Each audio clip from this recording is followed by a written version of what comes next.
혹시 아파트에 사시나요? 아파트에 사신다면 살고 있는 아파트 이름에 대해 생각해 보신 적 있으신가요? 여기 상록 스타일스요.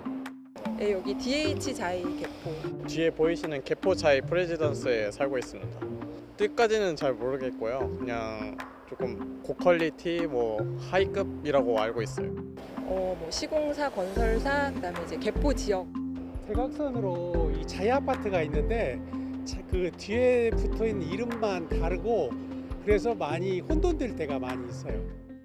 아파트 이름을 지을 때 인근에 공원이나 숲이 있다면 파크와 포레, 강과 바다가 있으면 리버와 오션, 그 지역의 첫 분양을 강조하는 퍼스트 등 아파트 이름에서 다양한 외국어가 사용되는 것을 쉽게 찾아볼 수 있습니다.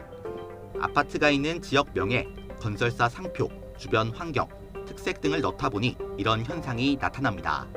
심지어 외국 위인들의 이름을 딴 아파트까지 등장했는데 이 아파트 단지 내에 있는 식료품 가게 이름은 로컬 푸드마켓입니다.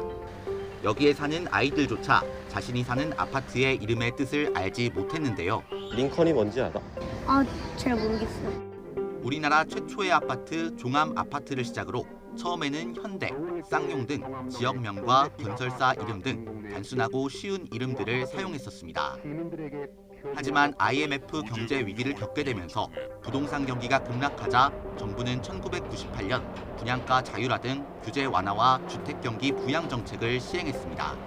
그 결과 주택 시장의 경쟁이 다시 활성화되고 외국어 이름으로 된 아파트가 등장했는데 오늘날에는 한글로 된 아파트를 찾아볼 수 없을 정도로 대부분이 외국어 이름입니다. 2020년 설문조사에 따르면 아파트 이름을 우리말로 개선하는 것에 대해 66.4%가 동의하는 것으로 나타났습니다. 우리말 아파트 이름을 선택한 이유는 친근하다, 외국어 이름은 흔해서 싫다, 발음하기 어려워 불편하다라는 답변이 있었고 외국어 아파트 이름을 선택한 이유는 세련되어 보인다, 고급스럽다, 국제화 시대에 어울린다라는 의견이 있었습니다. 영어로 지으니까 아파트 가치가 올라간다. 이런 이야기도 심지어 있는데 실제 그럴지 그거는 한번 고민을 해볼 부분이 있죠. 무슨 뜻인지 모르고 이 아파트명을 받아들이는 그런 경우가 있거든요. 센트럴파크 이것만 해도 전국에 보면은 수십 군데가 있을 것 같아요.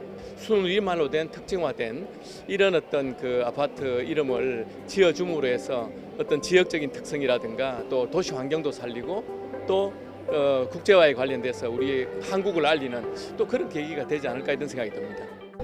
이에 서울시는 아파트 이름을 쉽게 부르고 이해할 수 있는 이름을 짓도록 지침을 마련하고 추진할 계획이지만 아파트 이름에 법적 규제를 적용할 근거가 없고 재산권 침해라는 반발이 있어 쉽지만은 않은 상황입니다. 아파트 이름에 꼭 외래어와 외국어를 써야 가치가 올라가는 것은 아닐 겁니다. 정서에 맞지 않는 무분별한 외래어와 외국어 사용이 오히려 집이라는 의미를 축소시키는 것은 아닐까요?